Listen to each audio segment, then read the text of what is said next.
The opinions you're about to hear on this show are strictly those of the panel. Today's digital landscape with the spread of false information can lead to dangerous outcomes. It's crucial for everyone to think critically and verify sources and reflect on the impact of what they share. Let's promote responsible communication to ensure that truth prevails and actions remain rooted in reality. Today, the following program is rated TV MA-LSV. It contains strong language, sexual situations, and violence. It is intended only for mature audiences. Hello, everyone. Thank you for joining me tonight. Tonight I was thinking about doing something a little different because I wanted to make this show where I could use it to inform people. I'm sure everyone probably already knows about the dangers of meeting people online, but I have heard some pretty bad horror stories the last couple of months, and not just from people online, but from people, going out to a club or a bar by themselves and drinking a lot, and then going home with someone that wasn't who they thought they were. So I don't know. I thought maybe we could do a little refresher course on different things to look out for online on these apps that people use. I don't use them. I haven't used one ever. I have a few friends that have used some, but so I can't really give a lot of information on that. And I could have pulled up a bunch of websites about them and stuff, but I found some websites just about overall meeting people online and how to feel comfortable with yourself with other people that you don't know and you might never meet, or maybe you will meet someone online. I have a couple of friends who've met online, traveled, after like 6 to 8 months or whatever, maybe a little longer, to meet each other, on a trip. Like both of them took trips with other people to make sure they weren't by themselves, and they met, and then now they're married. So both of them are, both couples. One was a guy and one was a woman. So it does happen. It is possible, but it takes work, just like any relationship should take work. It takes two people to make a relationship. So if you're willing to put the time in, then it's possible for you to have a wonderful relationship with someone, even if you meet them online. It just depends on what you're willing to, put out there, and what you're looking for, and whether or not, if you're serious or not. Because if you're not serious and you're just out to, hook up with people, then, this show is definitely not for you. I just want people to be safe. And if you're just a hookup in the hookup culture, then you're not safe. You're not thinking safe. If you're on one of those apps that say swipe left, swipe right, and hook up for the night, then you're not safe. You're not being safe. You're not thinking safely. And you're putting yourself at risk every time you do that. So this definitely isn't going to help you at all. All you're going to do is get mad or think that, wow, this is just another one of those people that just wants to tell you what to do. Well, that isn't really what I want to do. I just want you to be safe. And a lot of people don't realize how dangerous it really is out there. People don't come home or they find them in the gutter, or beat up, robbed, their vehicles stolen. I mean, it's just like, and I'm talking about guys too. Okay. I'm not saying just men are out there attacking women. That has nothing to do with it. Hi, Soy-Based Jeremy. Oh, I'll say hi to everybody else. Hi, Jackie. Thank you for helping me tonight. And hi, baby girl.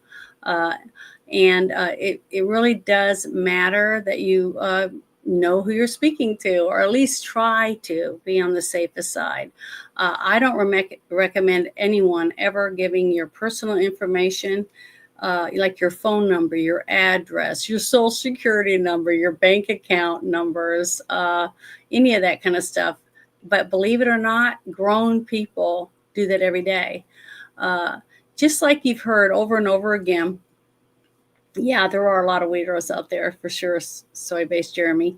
But what's really sad is I really didn't even think about any of this stuff until I started helping my mother with my father, with his emails and going through his junk mail, because she was just overwhelmed with so many people asking my dad for money all the time from everywhere, all over the world. They were sending him junk mail that said he could win the Australian lottery, and everything. And it was because he filled out all the shit and sent it back. And then they sell your name to another company and another company, and another company. And she was just baskets and baskets of mail a week.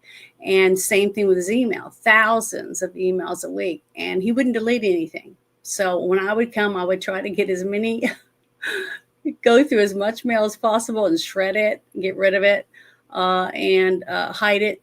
I'd go to the post office, pick it up for my parents, and then I'd go through it in my car and only bring in the mail that was needed, if that makes any sense. I know it sounds kind of mean, but I was trying to help my mother as much as I could, and she was overwhelmed. But what I'm worried about is all these people that seem to believe everything someone tells them on the internet. And falling for it. And I'm not talking about dumb people. I'm talking about doctors, lawyers, nurses, people that you would think, because they went to some college or technical schools or whatever, that they would think a little harder than someone that I know that works at like a chicken plant or something like that. But honestly, it seems like the lower you are when it comes to the business wise, you're less likely to get scammed. At least it is from my daily routine, from people that I've talked to. But what it's sad is they know exactly what to say and how to say it. I get so many. I haven't gotten them in a while now, for a couple weeks, because I finally got to where I only accept messages on my X from people that have a blue check mark, and it's really cut down. Now I'm still getting spam from these people for like digital money, and they say that they're Elon Musk, and this is his private account, dumb shit like that. And I report them. I report as much as I can, because I understand that there's millions of people signed up, and I'm going to try to do my part to let them know that this person's a scammer. He's trying to scam me, and I don't want him scamming any of my friends. And it's really sad. What's really heartbreaking to me is the people that I've met. There was this young man whose mother had cancer, and she was in a cancer hospital in Illinois. And he was all upset because he said he was talking to Keanu Reeves, that he met on a website for celebrities, supposedly, and that he had said he would come and visit his mother if he sent him $500. And I tried to explain to him, any star that says you have to send them money to go see them, a loved one or someone at a hospital, a cancer hospital or something like that, they're not real. I don't know a single person that's in the movie industry or music industry that's ever asked for money to go see sick people at the hospital. So don't put that on Keanu Reeves. I'm telling you right now, it wasn't Keanu Reeves. And the person you sent money to, they stole it from you. So, and that's really sad that people do that. But when you're desperate and your mother is dying and she wants to meet Keanu Reeves in person, you'll pretty much believe whatever this person's telling you, even if they resemble that person. This is another thing. You got to remember now, we're getting to where they can send pictures or make a video that looks like the actor, things like that. And they may even sound a little bit like them or whatever with AI voices. But I'm telling you, a real actor is not going to say, hey, I'm stranded, I don't have any money. Can you patch me up or whatever until I can get with my agent or whatever? That will never happen. I'm telling you, it does not happen. It's a scammer. Okay. And the sad truth is, I have seen so many shows about women and men who sold everything they had for some romance scam, thinking that this person was going to leave Great Britain or whatever other country they're in that you're not in, and hook up with you. Okay. After you bought them vehicles and sent them to them and did all these things, anyone that would send all that stuff before they even met the person in person, where you could actually hold their hands in yours, it's desperate. I mean, that is a sad case of desperation, and it's horrible that people are able to talk people out of it.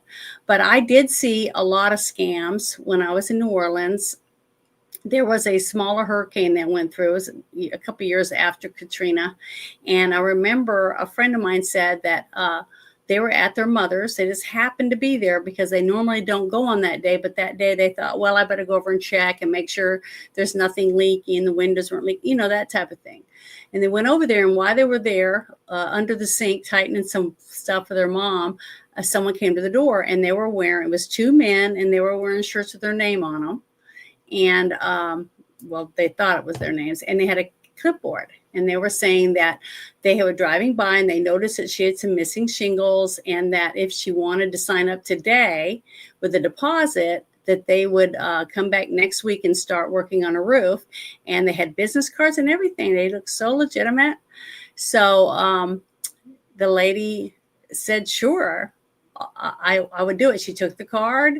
They gave her a piece of paper that looked legitimate, and she wrote them a check for $1,500. All while her son was in the kitchen working on the sink, and they left. But after they left, the son took the paperwork and stuff and laid it on the table and didn't think anything of it. Well, the next week he asked, well, are those guys there yet? And she said, no, nobody showed up. So each day he called and he was like thinking something's not right. So he got the number and looked it up, and guess what? It was no such company. It was all made up just to steal money from people, but all the checks were cashed. So it's sad and pathetic that we have people in the real world that do that to people and take advantage of the elderly and lonely people. Okay, so it's going to be those type elderly scams, or it's going to be romance scams. Those are like two of the biggest, hottest scams you're going to get. Now, if you go to a website, a sex website, and you're looking at some bimbo's pictures or whatever, and you're paying her money for nudity in a show or whatever it is, well, whatever you're seeing is what you're going to get. Okay, that whatever they're offering, you're paying for it. So, and that's between you and that person. So if you get ripped off and you send them every dime that you have, that's on you. That means you just don't have any limits, apparently. But what I'm going to try to talk about tonight is to try to help you see other things that you may not have noticed before.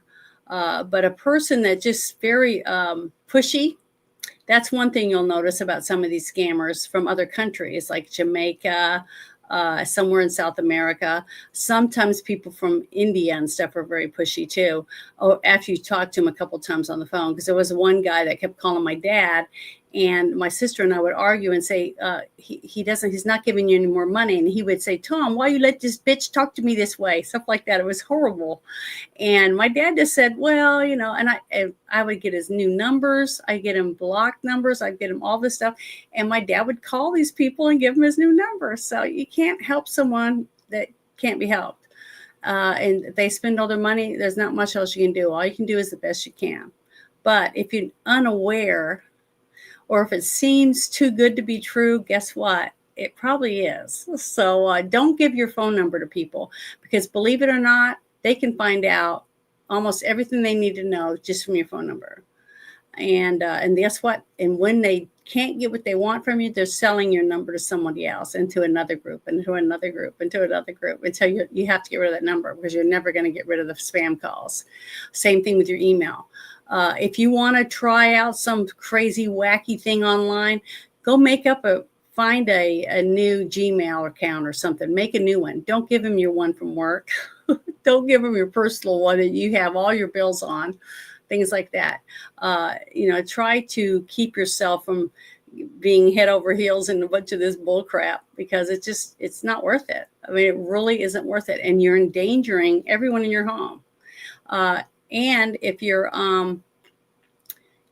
think you've gotten some famous actor that's in love with you, or even if he's not famous, let's say he just says he's a dashing doctor, or what's real funny is I get so many emails from these guys, not emails, but I mean DMs, like in some of these groups. And what's funny is X and Instagram are the two worst for the most bullshit DMs I get.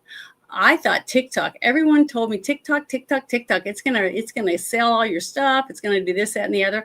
I think I've gotten 3 people. That's it, and I've got over 10,000 followers on TikTok. And I've gotten like 3 people trying to scam me. Saying, "Oh, you're so pretty. Send me your phone number. I want to meet you." This whatever shit. And then I had another person on X he actually sent me a thing and said, hey, I really want to meet you, and I'm close to your area. Can you spot me $25 so I can put gas in my truck? And shit like that. And I can't believe that people would actually give them their number to give them money. So it's just shocking to me. And I asked them that. I said, do people really fall for this shit? So sometimes it's pretty shocking, some of the stuff that I hear. But yeah, I was going to go over a few websites and talk to some people about this, or anyone, because this is going to be recorded, so you can go back and look at it later. And so something that stands out, it'd be good too if you share it with someone else that you feel is being scammed, because they will be adamant. Oh, this person is this, that, and the other, and I've only sent them 2,500, whatever. If they asked you for money and expect you to, buy shit for them and do all these different things, and you're not paying for a service like OnlyFans or one of those other types of accounts, then you're getting ripped off. Okay, because if you're signed up for a business like OnlyFans or whatever else, and you're sending someone and you're liking the content that you're receiving, even on YouTube, if you just say you subscribe to someone on YouTube because they offer something that you're interested in, gaming, cosplay, They play video games that you like to watch. One of my favorite YouTubers is Az from Heel versus Babyface, and he's got lots of subscribers. And people love to tune in and watch him play and listen to him rant when he's, not liking the game. But there's many, many other people on there just like that I like and that I tune into. So I can understand what you're talking about. But you're getting something for the money that you're subscribing each month, a couple of dollars a month or whatever. And then every so often, if you want to spend money on a super chat, go for that, because you know where your money's going. You're getting content for it. But if you get on one of these websites and they're sending you emails saying, give me your phone number, where do you live, I want to come see you, stuff like that, be very leery, because that isn't something a person just does when they don't know anybody. They haven't met you. You just go with your gut. If your gut's telling you something's not right, it's probably right. That's not right. Just don't give your personal information to anyone. I don't care if you're a guy or a girl or a kid or a man, whoever you are. Do not share your personal information until you get to know that person. And I know a lot of people on X who have had meet and greets, and also on my YouTube friends. There's a lot of my YouTube friends, but they meet for different reasons. We have fairs where you go and you dress up in costumes, like it's the 1600s and stuff like that. So you got different festivals that you can go to where they eat like a big giant turkey legs. You dress up like knights and princesses and things like that. And then there's other ones where people can go to Comic-Cons. There's horror cons. There's all kinds of cons, but there's thousands and thousands of people there. So I'm just saying, just try to be real careful about that. But I'm going to start off with reading this one website that I pulled up that I thought was pretty interesting. Internet friends, are you actually putting yourself in danger? The do's and don'ts of internet friendships. And I think this is real important.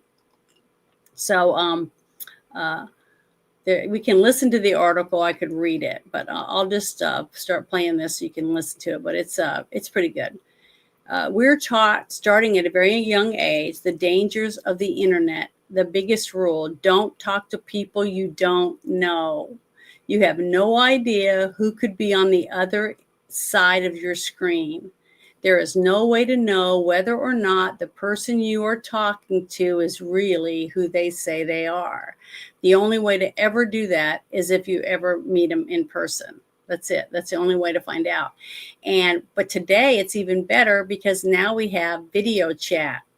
You can actually do video chat. There's Discord, there's Telegram. I have 2 or 3 groups of people that I've already met on X and on YouTube that we have a Telegram groups. And we do video chats on there. We laugh, we tell jokes, we sing, and we act stupid. And we get to be ourselves. But guess what? If I went to meet them in person, I'd know what they look like. Okay, that's the difference. There's lots of ways to get to meet people, to see whether or not you want to meet them in person, because you might meet them on video chat and say, oh man, this person is way different than I thought. I don't think it's going to be smart for me to meet them, especially not by yourself. If you don't feel comfortable with that, never do anything you don't feel comfortable with. If you have an uneasy feeling, don't do it. That's your body is trying to say, this is not right. Do not do it. So listen to yourself. But here we go. I'm going to start this and make sure it's turned up. I don't see a volume on here, but let's see if this will work. Sorry. Internet friends, are you actually putting yourself in danger? By Talai Zaks.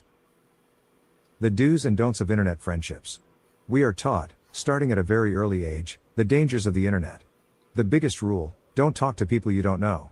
You have no idea who could be on the other side of the screen. There is no way to know whether or not the person who you are talking to really is who they say they are. I have had more online friendships than I can even begin to count. However, it makes me unsettled to know that many view these friendships as illegitimate due to their beginnings. But what's so wrong about wanting to find people like me? People who are struggling or have struggled in ways in which I can relate. What is the problem in reaching out to like-minded individuals for guidance and friendship if I am lacking in those areas in my real life? I don't mean to diminish the legitimacy of online friendships and relationships by referring to an online life as the contrary to real life, because I know for a fact that online relationships have the potential to be just as legitimate as any other. However, I will continue to refer to it as such for a lack of a better term. What I am trying to convey in this article is the safe means in which any person can go about making online friends in a healthy and secure way. In order to ascertain the identity of a new potential online companion, I have found that an exchange of situation-specific photos is helpful. For example, have your friend send you a picture of them, face included, holding a post-it note with the date and time on it. You do the same. Red flag, someone refusing to send such a picture. If they respond with "it's too dark," ask again the next day. Continue to ask until you have either received such a picture or lose hope in ever receiving such a picture from them. I recommend asking a maximum of 4 times. If they accuse you of calling them a liar, assure them that this is for your safety and theirs. Another strategy is checking out their other social media accounts. Ask if they have Facebook, Snapchat, Instagram, Tumblr or Twitter accounts which you could friend request and follow, respectively. This tactic also allows you to confirm identity. If they do have social media accounts, check them out. Check out profile pictures and usernames. Red flag, if they say they don't have any social media accounts. Okay, I wanted to stop it for a second. One thing I remember a few times, because I was trying to help a few of my friends, this is when I still lived in New Orleans, that was having people saying, "Oh, come on, I want to meet you in person." And they were from they said they were from New York or some different things like that. And, my girlfriends did a lot of modeling, for magazines and some other things. And we tell them the same thing. If you're going to do a modeling job, and you have your overnight bag that you take, it's got certain items that you're supposed to take with you to make sure that you have the things that you need in case something happens at the shoot or your clothes get damaged or something like that. So you have a full dress outfit and stuff like that. But never to go by yourself. If a guy calls you and says he's going to pay you $500 to do a 2-hour shoot, and he just wants you to, because he's going to have this Mercedes Benz or something like that, we would always say, don't go by yourself. You always take a friend, and you always make your friend drive you, and they stay in the vehicle and watch what's going on, so that you're not side by side with, if they pull out a weapon or try to tase you or spray you with bear spray. I mean, I know this sounds really terrible, but you have to be very careful. Even me doing what I'm doing now on my teeny tiny little speck of a channel, on YouTube, I get more hate than I've ever gotten on any of my other channels. Since I guess because I do a lot of posts, and because I'm purely and I tell people that I'm conservative, and I have gotten death threats saying they're going to come to my house and they're going to kill me in my sleep. They're going to slit my throat. They're going to, one person left a post. The newest one was for Mother's Day. And they said, "Happy Mother's Day, Janet." Something about, I can't hear a word you're saying because you got Trump's dick in your mouth. Just nasty, disgusting rhetoric is what I get, simply because they don't like that I'm a conservative. And if they don't like me, then they can just go to the next channel. I don't understand why somebody is so triggered by you're a Christian or you're white or you're black or you're Hispanic or you got a big booty or whatever it is that someone else doesn't like, why they feel because they have anonymity, because they're behind a board and a screen of a computer, that they can say horrible shit like that. And that you're supposed to just say, "Oh, well," or be fearful or whatever it is. Because whatever reason they do it, I just say, fuck them. I don't care. They don't know my real name. My real name is not Janet from another planet. So I try to be very careful about what people really know who I am. And I'm very selective, and it takes me a very long time to give my personal information to some people. And a few times I thought I had a gut feeling that the person was a decent person, and I gave it to them. And then later on, I regretted it. I regretted that I gave them my phone number, and I wish they didn't have that, because now I feel vulnerable. I feel like I have a gap there, and who knows when that person might show up one day and hurt me or hurt my daughter or someone else in my family or one of my sisters. And it's a scary thought. That's something you have to live with for the rest of your life, because once that person knows you, there's nothing you can do about it. And so you just need to be very, very careful about the information that you decide to share with another person you've never met. So I'm going to go on a little bit more. While yes, there are many people who don't have any social media, I would still be skeptical. Also, if the username and/or picture is not consistent with other information that you've been given, ask for an explanation or the story behind it. Make sure you ask how they found you, and make sure the answer is both plausible and not alarming. Whether you were messaged on Facebook, WhatsApp, Kik Messenger, Twitter, Tumblr, Instagram, email, a dating site/app, etc., ensure that your information was discovered in a safe and harmless manner. Red flag: if their response is avoidant, defensive, or creepy, i.e., my friend hooked up with you last summer and said I should give you a go. That example is a definite no-no. Do not stay in touch. Utilize FaceTime, Skype, or ooVoo when communicating. Video chat is a great way to get to know someone, as well as a surefire way to get a more accurate visual of the person who you are talking to. If you ever plan to meet face-to-face, make sure you meet in a crowded area, i.e. the mall. In this situation, don't leave the premise with that person unless you stay entirely in a widely populated area. This rule of thumb is essential for the first few times you meet in person. It is important to be face-to-face in order to gauge the nature of the friendship and the extent of your safety. Red flag: if they ask if you want to leave, go back to their place, go somewhere more private, go to their car, etc., say no. If they ask again or badger you about your decision, be sterner with your response. Most importantly, take things slowly and don't be too paranoid. Online friendships are unlike any other type of friendship you will ever encounter. Enjoy them and don't worry too much. The reality of the matter is online friendships aren't dangerous, you just have to be careful. 100%. I'm going to share this link real quick in the chat, so it'll be there later too. Something popped in my head and I'm trying to remember what it was real quick. Okay.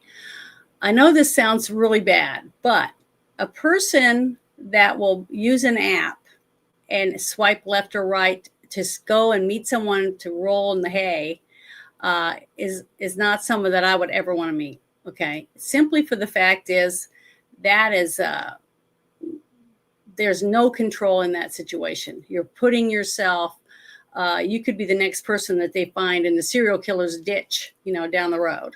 So it's not worth it. Even that, what was her name? Oh, I can't remember. Arlene Warnos or something like that in Florida, the first serial killer that they put to death in Florida for killing men. So men, it can happen to you too. And guess what? More men serial killers kill men than they do women. I hate to say that too, but it's terrible. I mean, I'm not saying there's a serial killer out there, but just to meet someone that you've never met, you don't know anything about them. They could be, this is what I tell my friends. You need to rent movies like The Hitcher and stuff. Watch that and then tell me that it's okay to just to go thumbing down the road or to pick up somebody at a truck stop to get a ride to your cousins or something. It's cheaper and safer to buy a ticket on the Greyhound bus to go visit your relatives than it is to try to hitchhike. You don't know who's on the road. And a lot of these really weird people that like to pick up people for trafficking, sex trafficking, drug trafficking, and all this different stuff, they will use a woman or a young child that they've already got to get women or other young men and women to ride with them. There is a story that was on, I think it was called I Survived. There was a story about a woman and a daughter that were in their car, and their car broke down, but their cell phones didn't work. They didn't have service because, a lot of rural areas like between Louisiana and Arkansas, you're going to have very spotty service. and their car broke down, and a guy pulled up, but it was a two-seater car, one of those, it wasn't a Corvette, it was something else, but it was a car like that where there was only two seats. He pulls up and he's telling them, well, I can pick one of you with me up the road to the gas station and you can call someone, whatever. And the mother let her daughter get in the car with this guy and drive off. I was bawling my eyes out watching this show. And I was thinking, say no, don't go. It's not worth it. Give them a note and say, please call someone. Here's $5. Call them and ask the tow truck to please come help us or whatever.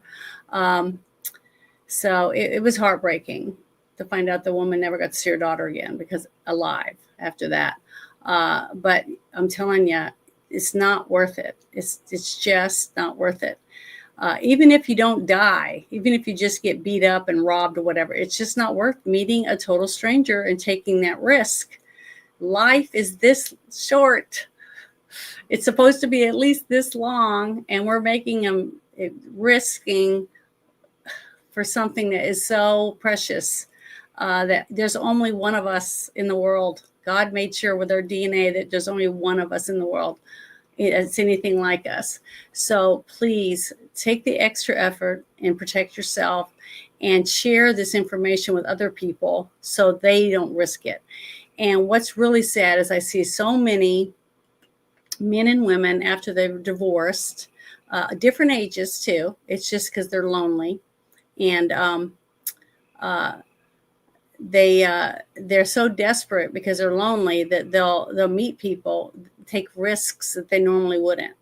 The best thing for you to do always is to meet people through your church, through your community, like through the bowling alley, the movie theater. Go to the movie theater each week. Sooner or later you'll see other people that are there. Your children's friends, they can help you find other people, to be with. I mean, there's one thing that I love is I love veteran halls. Okay, I know this sounds really bad, but I used to go with my dad a lot, and they sometimes have like dancing on Friday nights, and they also have bingo. They have lots of things that's a lot of fun. So there's lots of ways, legitimate ways to meet real people that in a safer environment than to worry about swiping left and swiping right. I mean, it's just not safe. So I'm gonna stop sharing that real quick, and I'm gonna open the next one. Let's see, what was this one? Yeah. Here is one about what to do if you have been scammed. Okay. One of the biggest things that I see is people saying, can you meet me? Give me your phone number so we can go to WhatsApp. And so I always tell people, look up their number and look up where they're trying to send you. Also look their pictures up. There's different ways online that you can look up reverse images. I don't have all the names of all the different places, but there's so much on your phone, in your phone store. Just go to your phone store, just like that little video that we just watched said, that you just have to say, can we meet to eat lunch, or let's meet for coffee at Dunkin' Donuts, or whatever your local coffee shop is. The one good thing about the French Quarter was it was always busy, almost all night, every night, and during the day. There's always people on the street. Now, I don't recommend going into some of the clubs at night when you live down, in NOLA, but I felt safe because there was always someone around, and a lot of people didn't take no shit down there. They didn't let you push people around. They don't let you, try to steal someone's bag. You'll have somebody mow you down in the road. There's some decent people there. You may think it's just a wild bunch of people, but there's a lot of good people down there that make a living working in the quarter. And we try to protect the tourists. So there's lots of things that you can do to go meet people without putting yourself in danger. And that's what I'm trying to get people to understand. It's to try not to give them information, especially not sending them money. And a lot of them say, well, I'm going to send them a little bit. I went to Walmart and I bought one of those Visa cards. And I'm like, well, don't expect to ever get the money back. Okay. Anytime you send someone money like that, it's like 98% you're never going to get it back. So especially if it's someone you've never met in person. If you've not met that person, it's just, I just wish I could get more people to understand the dangers of it. But I'm going to go through this real quick and read this. If you've fallen victim for one of the numerous online threats on the web and want to find out what to do if you've been scammed online, you're in the right place. Online trust is currency. And while the majority of users have honest intentions, some exploit trust to achieve their malicious objectives. Scammers are after your money, your identity, or information. As a result, the internet's governing currency, trust, is getting basically dereplicated. But the thing is, what I try to tell people is, just because they're telling you they're in love with you and they can't live without you, how do you know? How can they possibly know that? They've never held your hand, they've never hugged you, they've never done anything with you in person.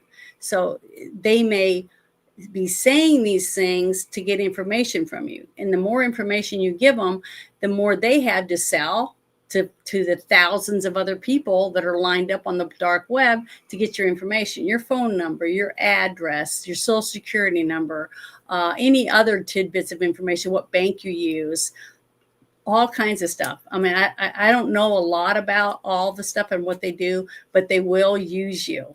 They will sell you like you're a cheap shirt. I mean, you're just a piece of meat. That's all you are. You're just a number to them. If they can't get money from your account, if they can't get certain things, then guess what they'll ask you? Can you send me a pretty picture of yourself? Now, it's not just they think that you're going to send them a sexy nudie picture. The picture that you're going to send is one that's not on the web yet. It's not in the scammer websites and stuff, the frauds yet. So they'll use it to scam the next person. But you think, oh, they're a man, so how can they use my woman's picture? Well, guess what? How do you know they're a man? They could be a woman. It could be multiple people. There's many of these workshops where they have like rows and rows and rows of phones, and they're all sitting there manning the phones for a certain amount of time, and then they leave, they tag out, and someone else takes their place. So you might not even be talking to the same person each day. You might be talking to 5 different people. But you wouldn't know because it's texting, and they have pictures lined up on their phones or whatever to send to whatever because it was some other guy that they'd met. Let's say this one person's pretending to be a British woman, and she meets this guy that's from South Africa, and he's a farmer who lost his wife or whatever, and now she's trying to scam him into giving her money and to fly her over there to be his wife and whatever else. And that's the ploy for this story. So she sends pictures and he thinks it's her, but it's not. It's just some other picture that he took from this other woman. See what I mean?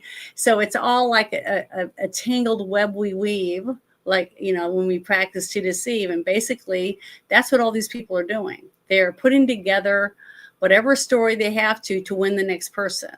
I've had people say they were military, they're engineers, they travel around and build water fountains and stuff for people that can't grow crops. I mean, I've heard so many. It's shocking how many stories I've heard. And some of them are pretty good. I'm like, wow, that's a different one. I haven't heard that version of this story before. But you know how they always tell you never click on a link in your email from someone you don't know. Well, guess what? I don't. Even on any of these apps. I'm on Instagram. I'm on TikTok. I'm on Rumble. I'm on Kick. I'm on YouTube. I'm on all these different apps, and I have my own Discord server. But the good thing about my Discord server is if I invite someone and they join, and then one of my other people that have been in there, because I have over almost 300 people in there now, they say stuff like, hey, this one guy is sending me some weird messages, and I'm gonna say, which one? And I'll say, okay. And I'll go ask them, why are you sending those messages? And if they say, well, this, and I'll say, don't send any more messages like that, or I'm gonna have to kick you out. And that's what I do. If somebody is spamming other people or trying to get money from people in my Discord, I boot them out. That's the one good thing I love that I cannot do on X. Today on X, you can't even really block people from seeing your stuff.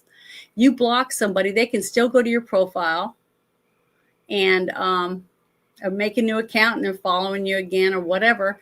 It's pathetic the way that it's set up. I report hundreds of accounts a month on X, and it just seems pathetic how they cannot keep up with all the fake accounts and bots and stuff like that.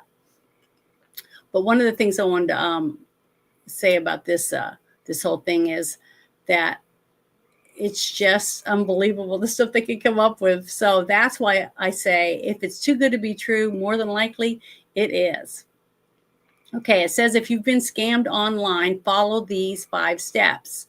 1, determine the type of scam you've experienced. The first step is to figure out what type of scam you fell for. Understanding this will guide your next action. Here are some common types we identified. Phishing. Spammers trick you into giving away personal information through fake emails or websites. That's one. Fake online shopping. You buy something online, but it never arrives, or you receive counterfeit goods. Investment fraud. Fake investment schemes promised high returns, but are designed to steal your money. Imposter scams. Scammers pretend to be romantically interested to gain your trust and then ask for money. That happens so much. It's shocking how many people fall for that because they know that there's a lot of lonely people out there and they're desperate to get anyone to talk to and to listen to them. Okay.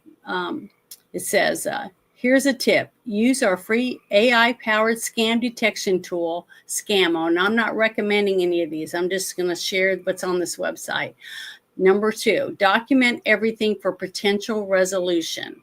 And I always tell people that. Don't delete the emails. Don't click on any links in the emails. What I try to do is I take a screenshot of the different stuff from this person. Because you're going to be shocked. If you say, let's say 5 different emails from different people and you save them, and the next time you get one, you can say, hey, this sounds like the same person, because I almost guarantee it's either a team and they're sharing the same email, information to send out to everyone to see how many bite and want to, hook up and give them money or whatever, because you're all bait. Every one of us, we are potential meals that they're going to take your money from you out of your bank account as soon as they get it. There's a movie called The Beekeeper that's out right now. I recommend everyone watch it with Jason Statham. It's really good, and it definitely shows you a room full of scammers and how they help each other steal your money. Okay, and why one guy's talking on the phone, 2 or 3 are in your computer taking all your stuff. They're taking every single piece of information they can gather from it while they're in there. So you just got to be really careful what you do, who you talk to, and what you're sharing with people. It could be everything you own, your whole life savings, your house, your deed to your house, your vehicles. Your insurance. I mean, just think about that. They find out everything they want to know about your personal life through what you've gone to the doctor for, or your family, your wife, what gynecologist your wife is using, when she goes, all this stuff. It's very sickening when you realize that these people have gone through all your stuff. They know everything, and you can't get it back after it's out there on the dark web. You can try to get it cleaned up the best you can, but once an evil person has it, they're selling it, within seconds. It's sickening, but it's truthful. Okay, and then it says you'll need these details when you file a police report with the authorities.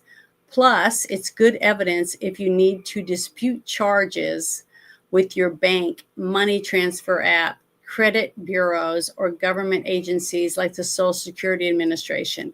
See, it doesn't matter that you're say you're 80 years old. Okay, you're 80 years old. Somebody called you and was yelling, or you were trying to, like they couldn't hear you. Grandpa, I'm stranded somewhere, and I need you to send me some money because I'm out of gas. Can you help me? And how many people in their that's 80 are grandparents? Most all of them. So they're going to say, where do I send the money? And they may not recognize the voice, but all they hear is desperation of someone they think is their grandchild. That's all they want to do is help them. So it's just horrible what these people will say and do to try to get your money and your information, because they may say they only want you to wire them $100. Okay. But even if you really do wire them $100 and that's all they're able to get, if you wire them the right information, they got your all the information they need about where your bank is, what your name is, all that stuff. And then they start digging. They start digging and get as much information as they can. And next thing you know, you don't have any money in your bank account anymore. It's all gone. And they'll say, there's nothing we can do. It's an offshore account. It's this, that, and the other. It's really hard. It's really hard to get any help because honestly, it's too late then. That's why the best time is now, and say no. Just don't do it. There's no reason to give a total stranger anything of yours that you've worked hard for your whole life. Okay, and then number 3, it says protect your devices and bank account. To prevent further issues, secure your devices and the bank accounts immediately. Update your passwords, which you should do every couple months anyways. You should always change your passwords. Because I just heard today when I was trying to set up this account, it says for StreamYards, was that we had a global, Google Cloud discrepancies, like they were being hacked or something. So I'm just telling you, you can't even trust your bank to do it all. So you have to try to do some of it. So understand how your bank works, change your passwords as often as you can, and make sure you keep your phones updated with the newest security information, whatever your phone carrier recommends that you have on your phone. All those things are important to help you, keep your data safe. Because I'm hearing a lot of these people that have these things they can walk by and they can wave it by your pocket and get stuff from your bank cards and stuff, or from your purse if it's not in a certain kind of wallet or whatever else. So talk to the people at your bank. If you don't trust anyone but the people at your bank, ask them, what do you use? How do you stay safe? And get some recommendations from people that you trust. You don't just have to listen to me. I'm just trying to help the people because I've seen so many people getting scammed. And guess what? Most of them are too embarrassed to tell anyone what happened to them. So they just don't say anything. And it's sad because what happened to them could stop it from happening to someone else if they were just brave enough to say, yeah, that happened to me and it was horrible. I wish I'd never done it. And I had a feeling in my gut that it wasn't right, but I still did it. And they almost all say that. And that's what's really sad. And it breaks my heart because, I have given money to people, not over the phone. This was a person I met on a set. I was working, a TV show or whatever else, and we're in holding. And they said, well, I didn't bring my wallet today or whatever. But then each time I worked with them on different sets, they did it to everybody on every set. So I was like, telling them, don't give them any money because they're taking it and they're buying something else with it, not food or what they're supposed to be buying with it. So, it's sad. But if you spend enough time with someone, sooner or later, you're going to find out more about them. So that's one thing. But so it says to make sure you check, notify your bank or your money transfer apps about the scam and advice. Ask them for advice on what to do to fix your account before they take everything. As soon as you realize that you've been scammed.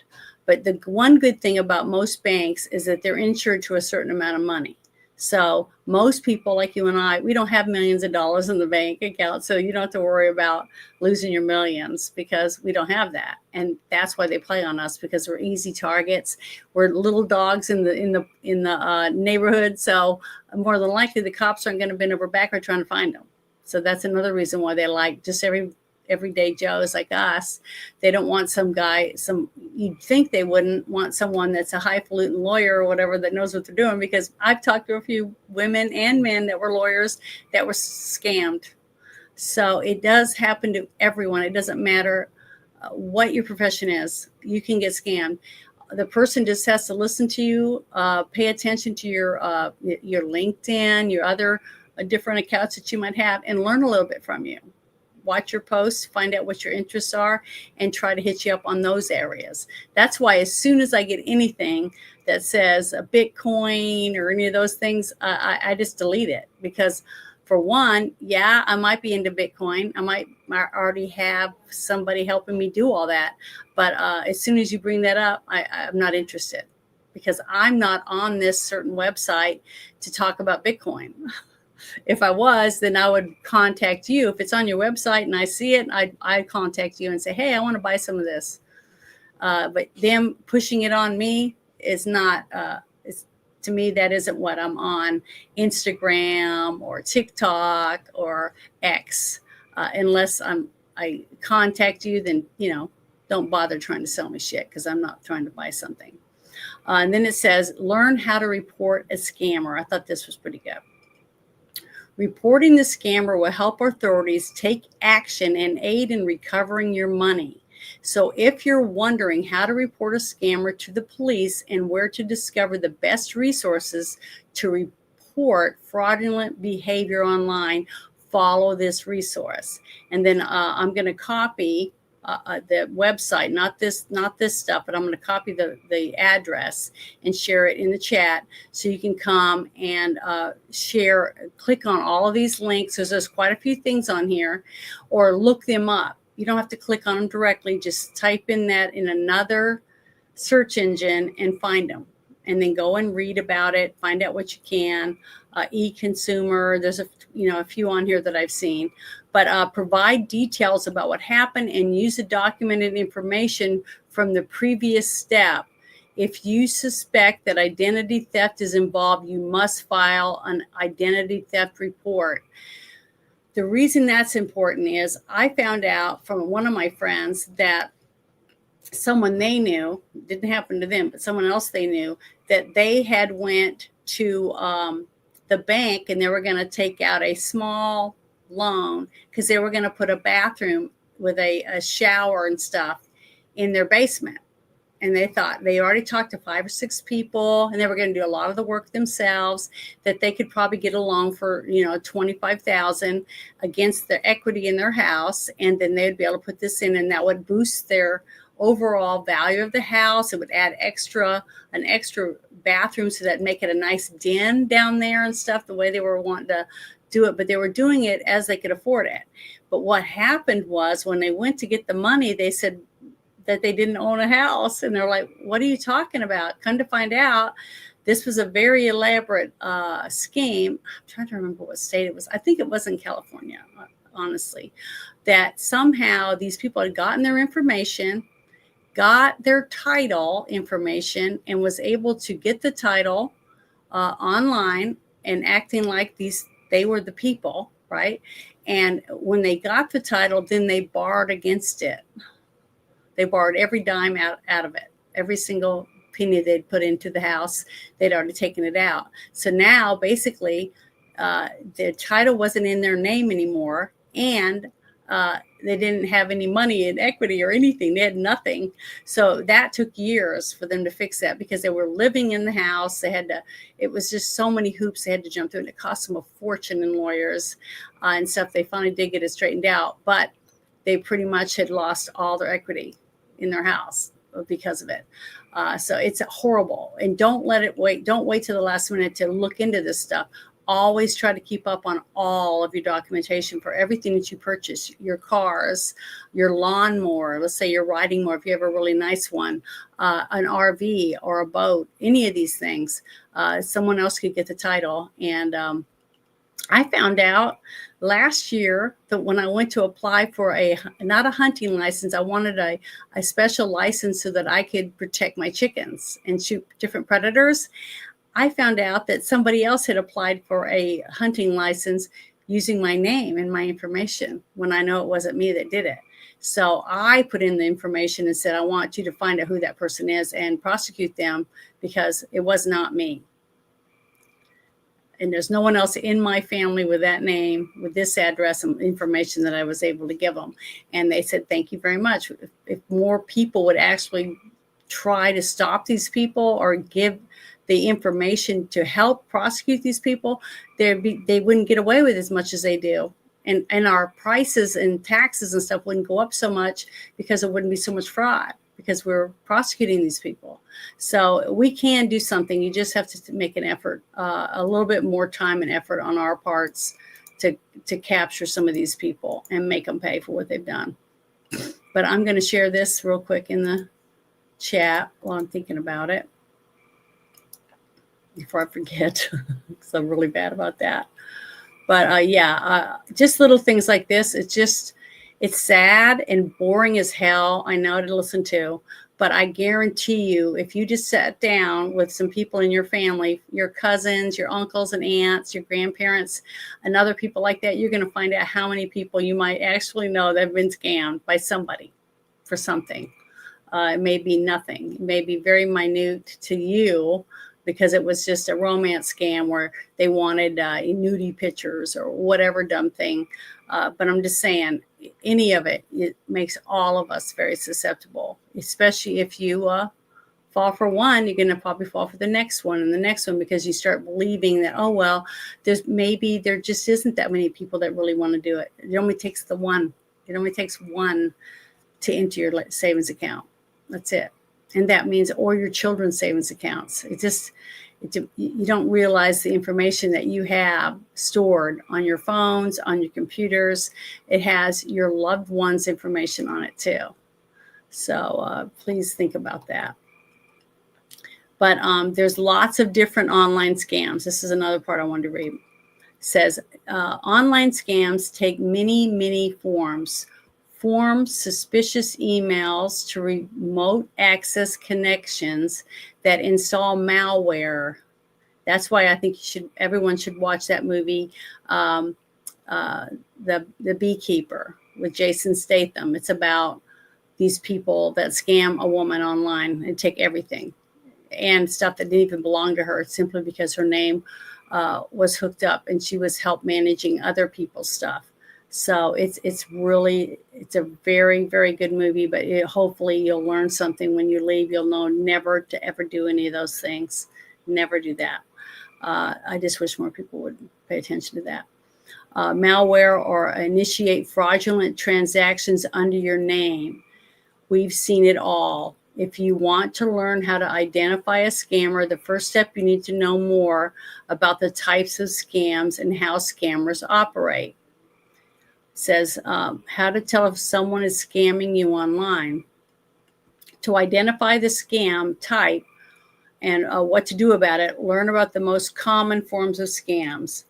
Okay, and it says a phishing scam. It says it's one of the most common forms of online scamming.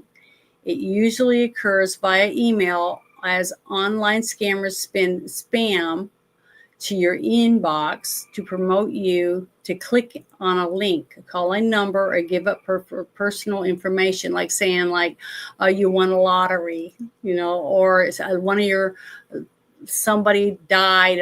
That's an old ancestor of yours, family, and you're the last one left in line to get money, or who knows what. I mean, it doesn't matter. Even if it sounds legitimate, it only takes a few minutes to make a couple phone calls to ask other family members, do you know about this Uncle Joe or whatever it is? And if they say no, hell, never heard of it, or look that up online, because it's more than likely it's already been reported by someone else that got scammed. So they'll say, hey, this is a fake scam that's going around on email. mass users via bulk emails. Now, I used to get those, and guess where the worst ones I used to get from? As soon as I signed up for LinkedIn, I started getting massive emails from all these people from LinkedIn, all these people. And it was like thousands of other people's emails stuck to mine. And so I removed myself from everything. The only way anyone can contact me now on there is through my DM. If they don't send me a DM, then they can't send me anything, because I got sick of it. I got so tired of it, and said, you sign up for these apps to help your business, and they are so bad at protecting you or your information that it's practically not even useful. I mean, I think I got maybe 5 jobs, from LinkedIn. And the rest of the time was all scams, all scammer shit, emails, tons of it. So I hardly ever use LinkedIn anymore. So it's really sad, but you try to help yourself to improve your business or whatever it is that you're doing. And you can't even count on the company that wants you to sign up to promote your business to help protect your business from being scammed by other people by selling your information to whoever asks for it. And if they can't do that for you, then that's not a good company to be signed up for. And I'm starting to feel that way about X. We'll see how this, now that I got the beta testing chat, because if I can get more and more of my people to sign up for that on there, then I probably won't even answer any other DMs if I don't get a good one, a real one from them. Or if I haven't already spoken to them on my regular DMs, I probably won't accept any more emails or messages from anyone new unless they send it to me through the other chat, because this is getting so bad. You can't trust anyone. Okay, and then it says what to do. Stop interaction. Immediately stop interacting with any suspicious email, message, or website. Refrain from entering personal details if redirected to a suspicious website. Yeah, never do that. I never do that. Disconnect from the internet. That's another thing. Turn off everything. So as soon as you disconnect, guess what? They can't get any more information from you. But as soon as you plug it back in, it's going to come right back on again. So be ready to have somebody help you fix the problem before you plug it back in again. Back up your data. That's another thing. Back up important files using an external hard drive or a USB to prevent potential data loss or corruption caused by malware. Scan for malware. That's why I always say, you need virus protection. Now, don't just use anything. The best place I tell people to get stuff is go to a computer business. A business that sells computers would be able to be the best people to tell you what's the best software for whatever type of computer, laptop, iPad, or whatever it is that you're using with your data on it. Those are the best people to get your information from. Go to Best Buy, any of these other places, Staples. I'm trying to think of some other ones because, I'm in the country now, so there's not a lot to choose from. But the number one thing is to change your password often. Make sure you keep changing it.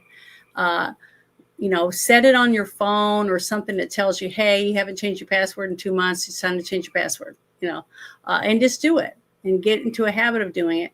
It's going to be hard for people to take advantage of you if you're constantly following through to keep your stuff safe. And then also always report it. If something does happen, notify the people, through your bank or wherever it happened. And like I said, even on X or Instagram or any of these stupid little apps that I'm on, when somebody sends me something, I report them. I report it. Sometimes I get it back and say, we didn't see anything. What's so funny? This is one that's, I got to say this. One thing that's funny is on TikTok, I was getting these messages from certain people, and I was reporting saying, this is bullshit. Because you could tell the 3 different ones I was getting it, they were saying exactly the same thing. It was like the same person was sending out, all these messages to all these people trying to get you to answer it or, meet them at this other place or whatever else. So I reported them because I could spot it, really quickly because I see so many of them. And I got a message back saying, this is we can't find anything wrong with this person's account, that they have the right to do this, blah, blah, blah. So I just blocked them so I wouldn't see them. Well, every so often when I have all these blocked accounts, I go through and click on them to see, what's going on with them, if they're still an account. And guess what? Almost all of them have been banned because eventually they figured out these people were spammers or scammers or whatever they were. So my gut instinct was right. Now, there was a few on there, maybe 4 out of hundreds, that were just weird, creepy people. And I just left them banned. So I'll just tell you that. But yeah, I'm gonna stop this one and close it, and then go to the next one. So I'm sorry if I'm really boring on this show, you guys, but this is something that other people just don't want to talk about. They don't want to share the fact that people get scammed, that people fall for this stupid shit.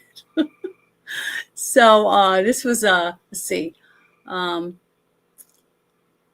Here's one. Let's see. I think this is the one. Let me click on it and see. Okay.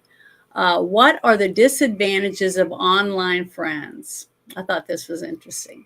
While making friends online offers many benefits, such as the ability to connect with people across the globe and find others with similar interests, there is also some potential disadvantages. Understanding these challenges can help you manage your online friendships more efficiently and ensure a balanced social life. Here's a look at some of the key disadvantages of online friends. Now, this is the one thing I tell people before I read any of these, is the fact that if you spend all your time online, day and night, off and on during the day, and you're in spaces all day long in everybody's space, then maybe you need to take a break, because this, where I'm sitting in this chair, is real. This is real life. This is a real drink. And because I have to have nourishment, I have to eat, I have to sleep. And because I'm a real person that needs substance to survive. And I have chickens, I have a dog now, I have a few other things that I have responsibilities. And if you're shirking responsibilities to be online with a bunch of people you've never seen, you're probably never going to meet, that's not good for your mental status. Okay. I miss a lot of stuff. And sometimes I get bummed out because I heard how much fun your space was last night. I wish I'd gotten to see some of it, or I hear some of the outtakes, and I kind of get sad because I did miss it, but I can't help it. I have other responsibilities, and I keep all my stuff lined out, you know what I mean? And try to be responsible. Now things change, I had problems with my car, so I had to make changes in my day. And a lot of times I might be crocheting or sewing, making a quilt. I may be making a piece of artwork or whatever. And I will listen to spaces a lot, but I'm I try to be very spacious with my time. I still want to listen to things that I feel are informative for me, that's going to help me with the shit show or with one of my other shows. I like getting the links from the spaces. I meet some really cool people, because half the people on my shows I have met on spaces, because they've really interesting stories, something that I felt other people should hear, even if it's not from my state. I still think it's something that could happen in other people's states, or could happen to other people, or has happened to other people. And to have them on my show, to me, I love that. I love being able to meet new people, listen to their stories, and share them. And some of them have been about gamers, people that play like Fallout, people that go to Comic-Cons, people that go to these cons where they just play board games, like Dungeons and Dragons or Pathfinder, and they're rolling dice and they're playing characters or whatever. To me, that's interesting. I like that. And if I think it's interesting, I'm sure there's other people that will think it's interesting. No, it's not going to make millions of hits, because it's not something that's in the realm of, wow, everybody wants to do that. I'm not like that. I don't like what every single person seems to want, that they think is great, that, oh, this is awesome, so I'm going to do it that way. Because I've had many people say, if you did this or if you did that, your show would probably be more popular. But that's not why I'm doing it. I do what I'm doing because I enjoy what I'm doing. I pay to use this platform, which is StreamYard. I'm not making money. I don't get paid on Instagram. I don't get paid on my TikTok. I don't get paid on X. A lot of people have subscribers and have all this different stuff. Well, guess what? You have to have so many millions of impressions. I don't hardly get that. I'm lucky if I get 100. If I get 100 likes on one of my things, I'm happy about that. What really makes me the most happy is some of the wonderful people that I've met. And I've made, I don't know how many tote bags. I've crocheted, I don't know how many tote bags out of bags, plastic bags that I recycled.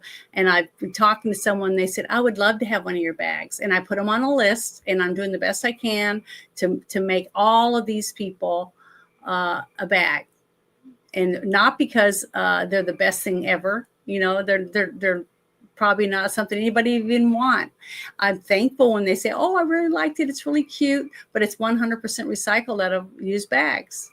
And I enjoyed making it. My mother taught me how to crochet, and I'll never be able to sit with my mother and crochet ever again because she is dead. And every time I crochet, though, it makes me think of my mother, and it makes me happy. And it makes me happier when I'm able to give it to someone else and they're going to use it.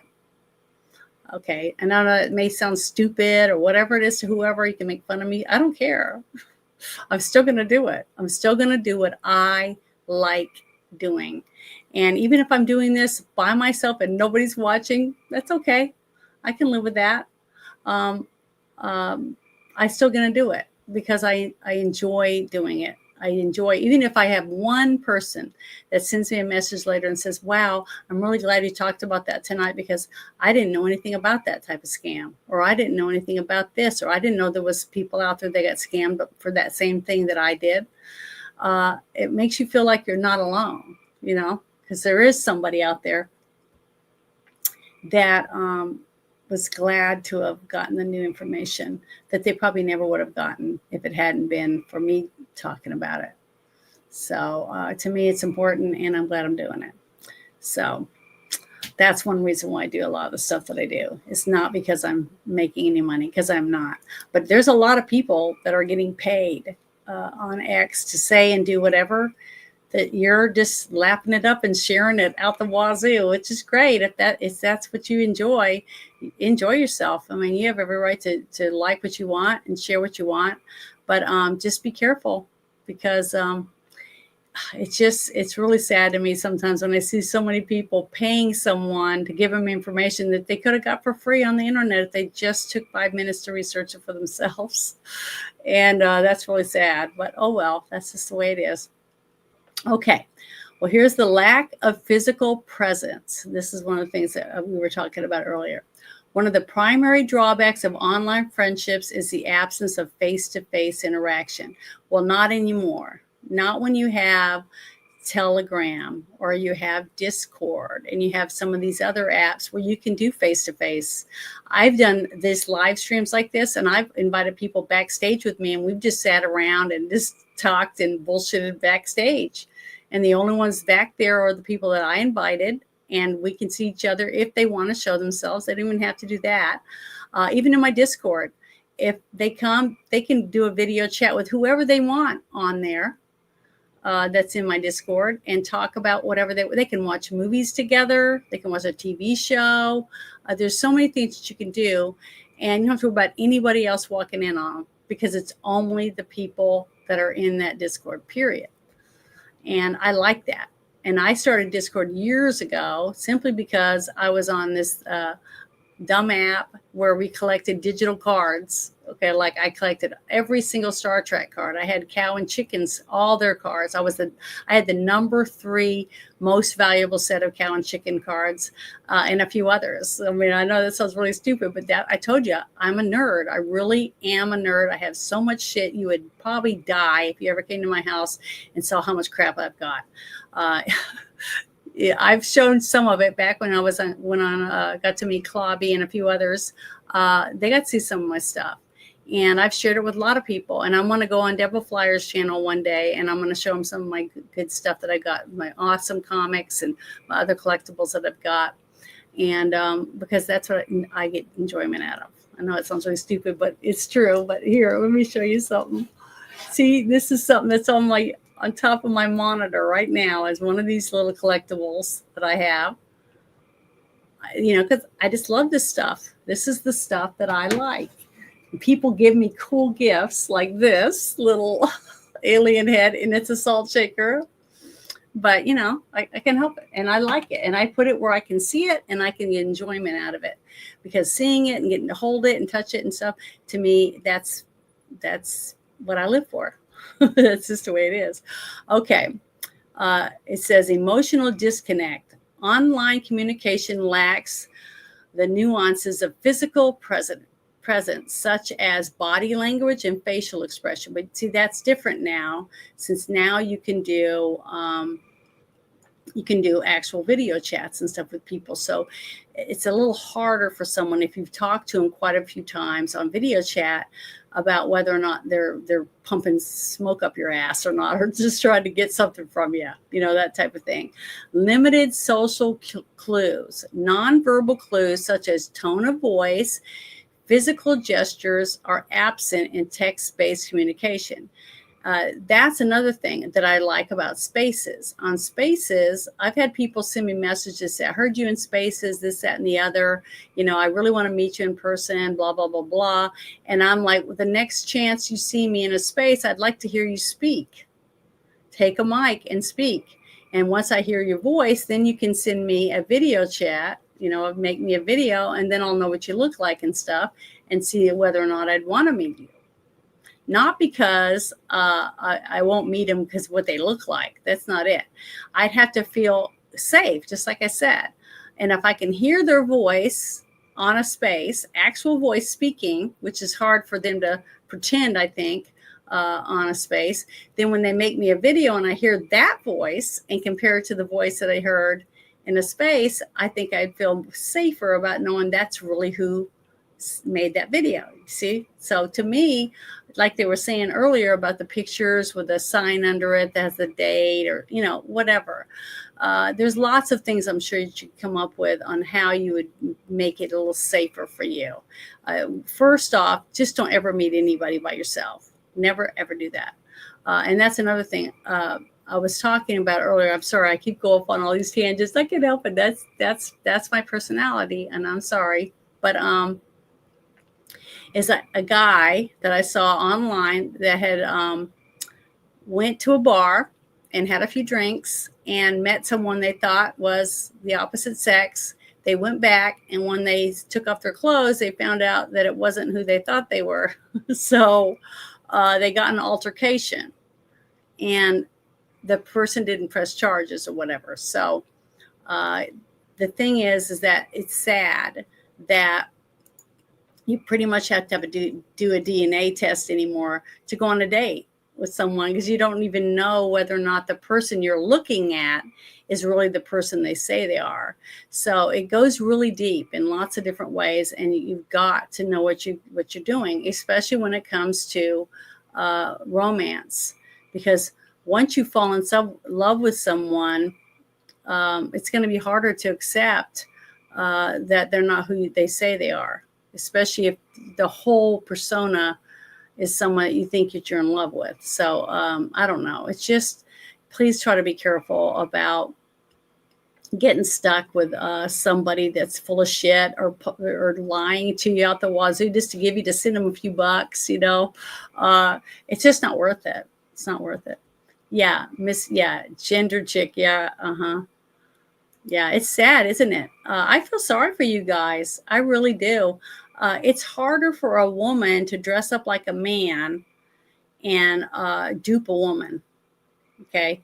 It's harder because it really is, because if they take off their shirt, it's really pretty obvious to tell whether they've had their breasts removed, things like that. But a guy, they have special bathing suits to tuck away things. So even if you went on a date with someone who still had a wing-winger, but they had ribs removed and some nice implants put in, and then they had, the facial grinding done, to where they don't have hair on their face now, and they had their Adam's apple taken away. I mean, they spent hundreds of thousands of dollars. They can look pretty darn good, because I've shared a few pictures on my timeline showing all these European what do you call them? Not waitresses, actresses and stuff that are transgender, whatever. And man, they look damn good. I mean, I would love to look as good as some of these guys that had that kind of money. But see, I don't have that kind of money. I can't keep up with all that shit, And, I was lucky because my boobs finally started growing when I hit 30. I mean, it took me that long for my boobs to start getting bigger. But, everybody, nature does its own thing. And you're supposed to look a certain way because that's the way God made you to look, right? But now you can stay healthy longer by eating better, not smoking, not overly drinking, lots of things that you can do to try to keep your look as good as you can with makeup, shampoo, lotions, that kind of stuff. I don't believe in walking around with those big duck lips. I don't want to look like that. I want to age gracefully. If my hair starts to get really gray, then I'll let it grow, start letting it grow out gray. And I don't know. I don't know what else I'll do.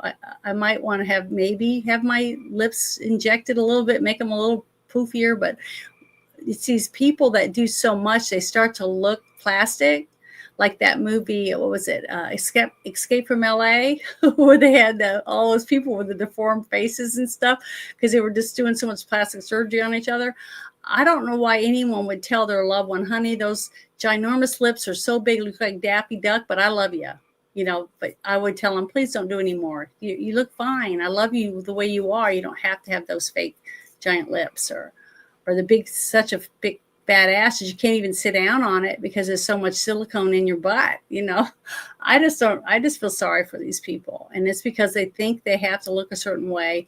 And it's sad that they do, because when a woman gets older in Hollywood and let's say her boobs don't stay up here anymore, they're more down, a little bit, then guess what?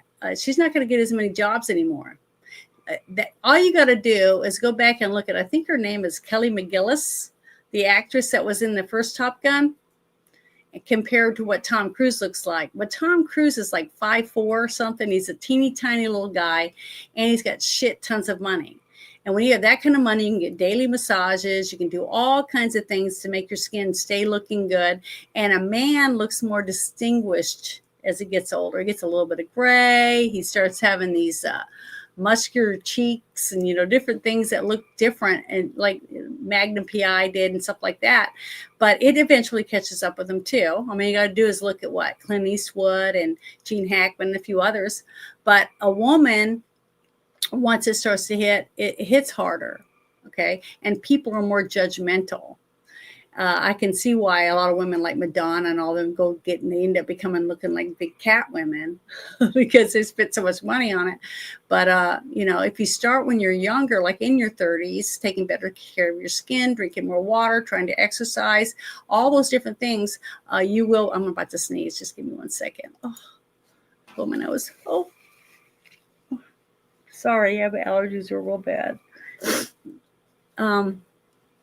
But if you, do the best you can to take care of yourself, things will work out for you. And if you're in love with someone and they love you and they don't care about every wrinkle, or if you have, spider veins, or if your boobs are exactly where they're supposed to be and when you're not wearing a bra, that type of stuff, I think they'll be happy as a lark just have somebody in bed with them that's not wearing a bra. I try to look at things that way.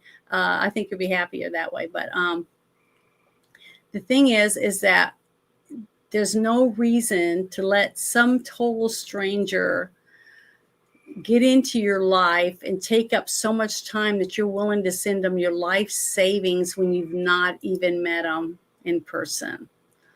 Okay. When there's a real living, breathing person, I'm sure within walking distance or within an hour's drive of you, that would be happy as can be to spend every day with you, going for walks, going to have coffee with you, to watch a TV show or a movie with you. There's just so much that you're going to miss out on simply because you are spending all your time doing this kind of stuff instead. But this is some more of this stuff in here. It says you get limited social support. While your online friends can provide support, it may not always be sufficient. Okay, less immediate help. That means they can't be right there for you. They can't ever give you a real hug. That's why it's important, if you want that kind of stuff, to volunteer. One thing that I started doing once my kids started going to school, and I missed my kids, because I was a stay-at-home mom for a while there before I started going back to work.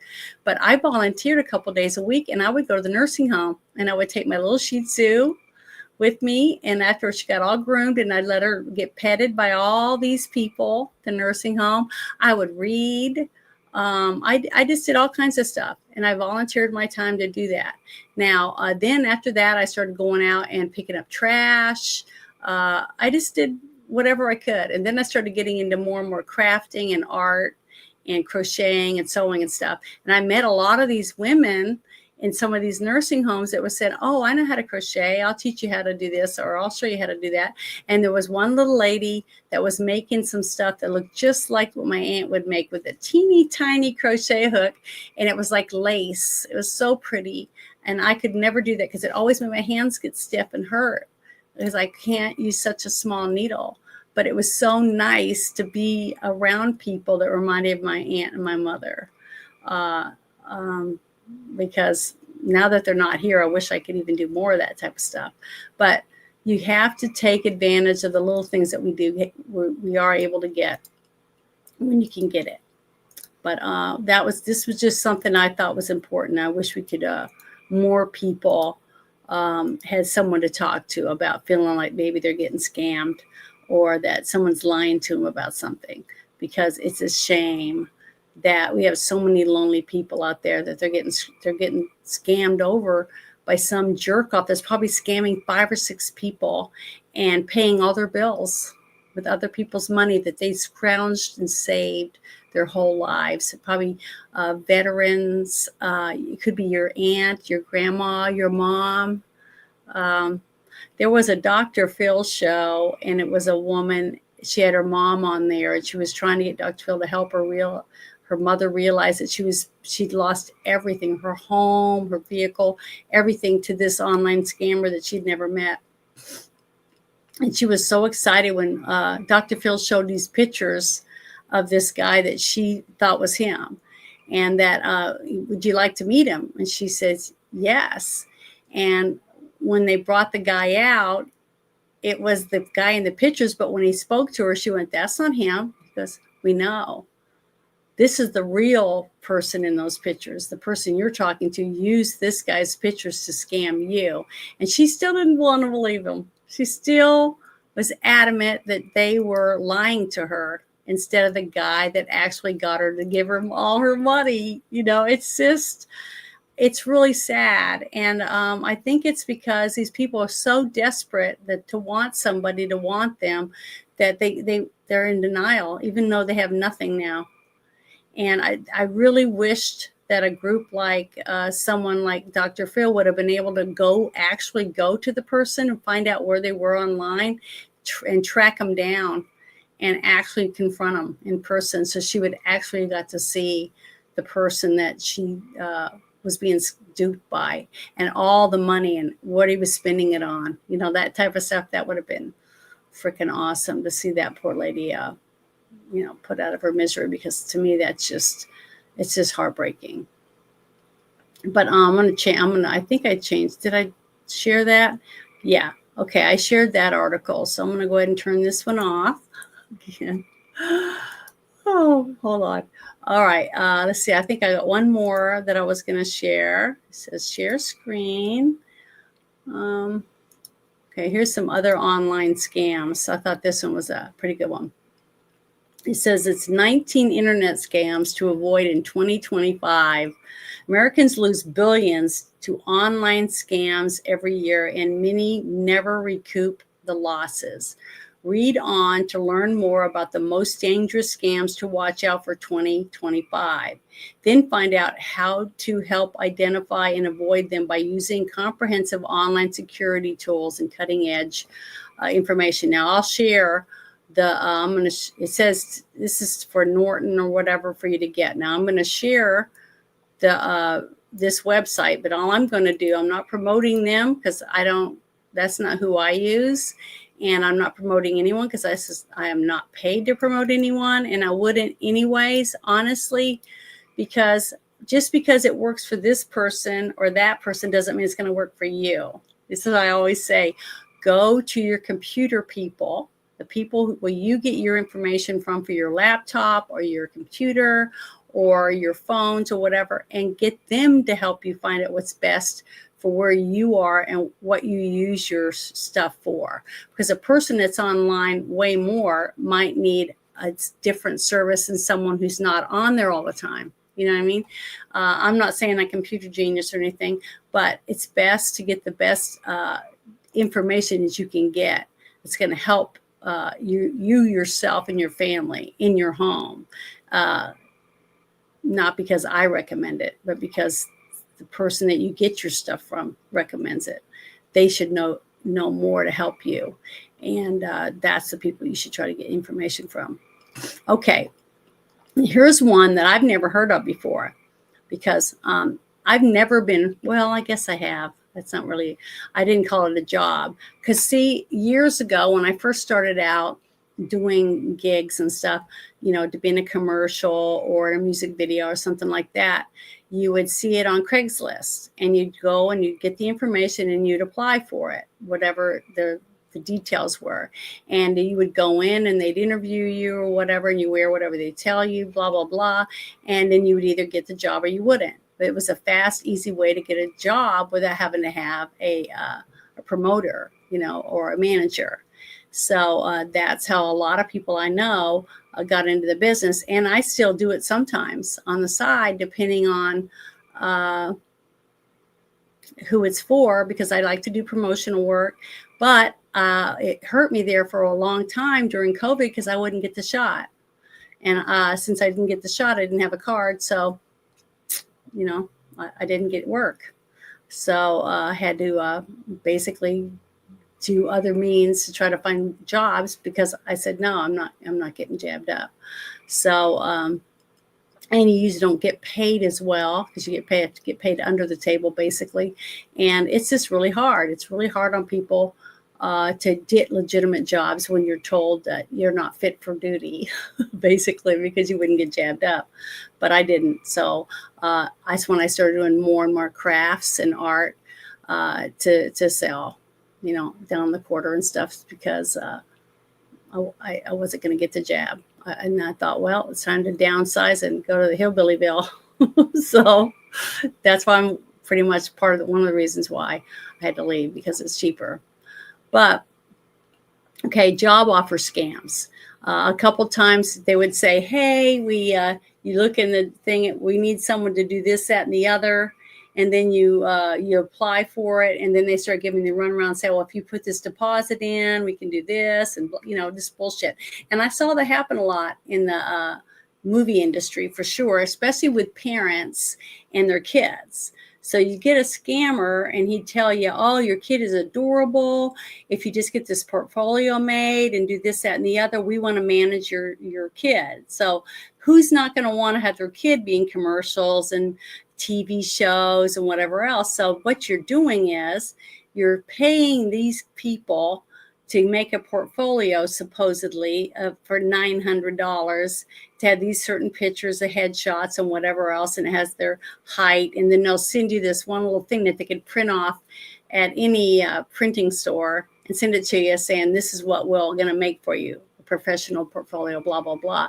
And the parents line up and give them the information, and then they never hear from these people again, because it's just like, that's what they do. They rip you off, take your information, then they sell your information to the next person and move on to the next scam. And then you're getting scammed by the next person that says, hey, we heard that you did this and we saw some of your shots, and now we want to try to get your kid to be in our agency, that kind of thing. See, it just goes on and on and on. And because they know that you've already paid for this one. because they just bought it from this other person. So it's disgusting and sad. But this one says, the wording signs, a job offer's pay is too good to be true.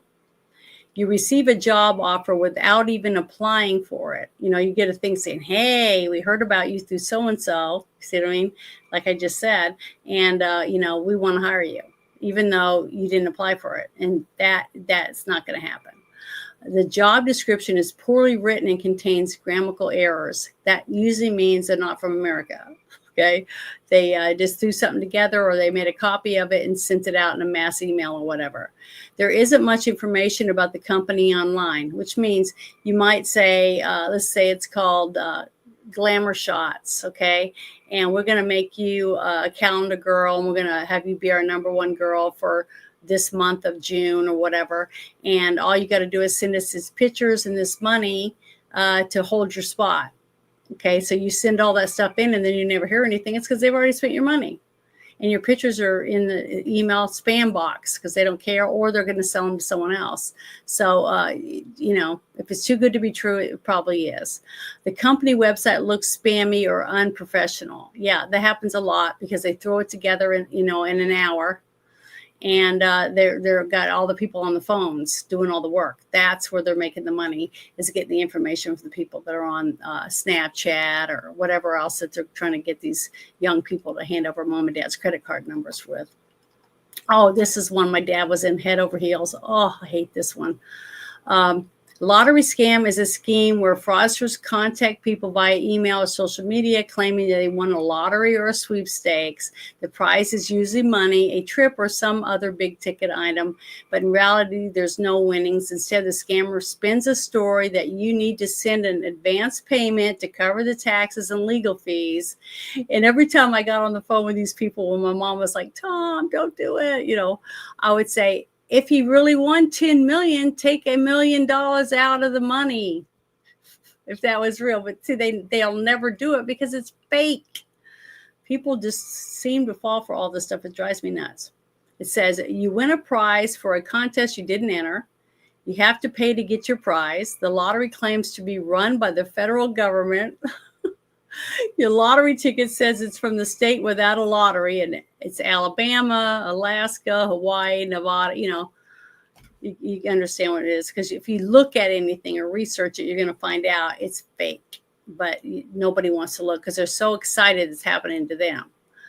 The lottery organization says that you can pay to increase your chances of winning. See, I don't even buy lottery tickets from my state. I know I have a few times for like the Girl Scouts to come and say, hey, we're doing this one thing. And if you buy this, then you buy 5 of these or whatever, then, you know, like you can win a gun or something like that. And I've never won anything ever. Not one time have I ever won any of these contests or whatever. But other people I know have won a gun or, you know, something from the hunters thing, you know, whatever that's going on. But I've never won.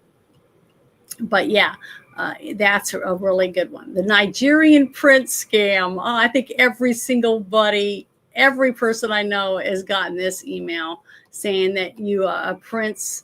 It says a message from someone claiming to be a distant related relative to you. The supposed prince promises valuables, love, or titles in exchange for money. The message you receive have spelling and grammatical errors. Yeah, of course. And the person messaging you refusing to answer direct questions. Yeah, they all do that because they can't give you an honest answer. And they definitely are not going to do a FaceTime video with you or anything either to find out, you know, hey, let's talk about this. Let's show this over so I can see you. They won't do it. Online dating scams. Internet dating can be a great way to meet potential romantic partners, but cyber criminals, sorry, I'm really tired, you guys. I've been up since 4 o'clock this morning, can also use online dating platforms to scam suspecting romantics out of their money. Okay, that's what I said. If you meet somebody that you think you might be interested in and they ever ask you money, turn it off. Okay, because if they ask you for money, they're not interested in you. They're interested in your wallet, your purse, or whatever they're going to get from you. They're not interested in you. And if your company is not good enough for them, then they're not good enough for you. Honestly, that's what I'd say. And also, because scammers can craft the perfect fictitious dating profile and love bomb you over text, the specific scam may be hard to see at first. That's probably why the median loss of more than 64,000 people who fell for a romance scam last year.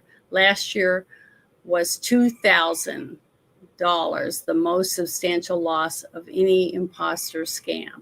See, they don't have to take a lot of money from you. All they got to do is get a few hundred from you, a few hundred from that person, a few hundred from that. Next thing you know, they're paying all their bills. Okay, I've shared I think it was like 2 years ago. I shared some links to a documentary that followed a couple people around on the Las Vegas Strip, and these people, they showed these people panhandling, on the Strip for money, and they looked like ragged homeless people, and it ended up being a girl and a guy. They were in their like 30s, and they just go to their Escalade, get out in these grungy, gross clothes and go panhandle. Then they go back to their Escalade, take off their nasty clothes and put on their regular clothes, and then go out to eat with all the money that tax-free cash that people handed over to them to pay all their expensive house and their fancy vehicles and everything else, because people naturally want to help other people that need money, that need food, that are happy. There's a lot of people now that they just buy those McDonald's cards, or they'll buy other meal cards to pass out, because you can't take that and buy alcohol with it. You can't go buy perfume with it. You can't go buy other stuff with it. You have to go to that place and buy that food with it. And that's it. So that's a good idea.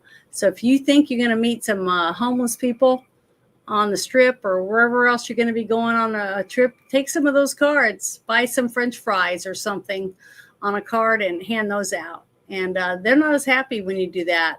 They're not as happy when they don't get cash, because that's what they want, because they're going to either buy drugs or alcohol with it, or just line their pockets. Okay, dating scam warning signs. Their profile seems too generic or perfect. They live out of state. The relationship moves fast. They ask for money and or personal information. They continually make up reasons they can't meet in person or video chat. Okay, that's one of the things that I love doing. I'll explain that in a second. Their images appear under someone else's name when you do a reverse image search. I already talked about that earlier. Dating scam prevention tip. If you start an online relationship with someone, protect yourself by asking a lot of questions, taking it slow, and never giving out sensitive personal information or money. Never give money out, ever. After you meet this person and you do fall in love and you get married, guess what? They're going to get all your money. That's just the way it is when you get married. So they will have everything eventually if it's a real relationship. But besides that, don't give them nothing. Okay, and then there's a charity scams and social media scams. Let me see what this one says. Social media scams continue to dupe users into entering fake giveaways, buying low quality or non-existent products, pursuing made-up romantic partners, following fake influencers, and sending money to mutuals. Like I said, I know that there's a few people on X that some people follow them and they sign up. I think it's called subscribe to them, and they pay them a monthly fee every month, and they get like a couple of private X spaces and a few other things like that. But what was funny is when I was asking someone, well, what do you get? What are they giving you? And they were saying, oh, they take my pictures and they fix them up for me, or they do certain things and they help me write a resume, or they do this. And I said, all of that's free online. You can get online and you can take whatever your skills are and put them into this app and ask it to help you fix this into a better more professional resume, and it'll help you do it. That's a good thing about AI. It can really help you if you research on how to use it properly. So if you want to pay somebody $10 a month or whatever it is that you're going to subscribe to them for them to give you something they're getting for free, and they're charging you to do it for you, then I guess that's what you get. I mean, because if you're not willing to even try it for yourself, then I guess it is good that someone else is out there available to do it for you. Hopefully you got a better job or it helped you out in some way. But, I'm just saying, please be leery, pay attention to what's going on, and what do they really want from you? What are they really trying to get from you? So just don't be so trusting. And what's really sad is there's so many men out there. I have seen, I don't know how many men commenting and drooling over girls' pictures and stuff. And then I would show them how to look that picture up and see how many thousands of other people have seen it on all these other websites, because it's a scammer's website that they're using the pictures from. But some reason guys are like sending them DMs, and who knows, probably sending them money.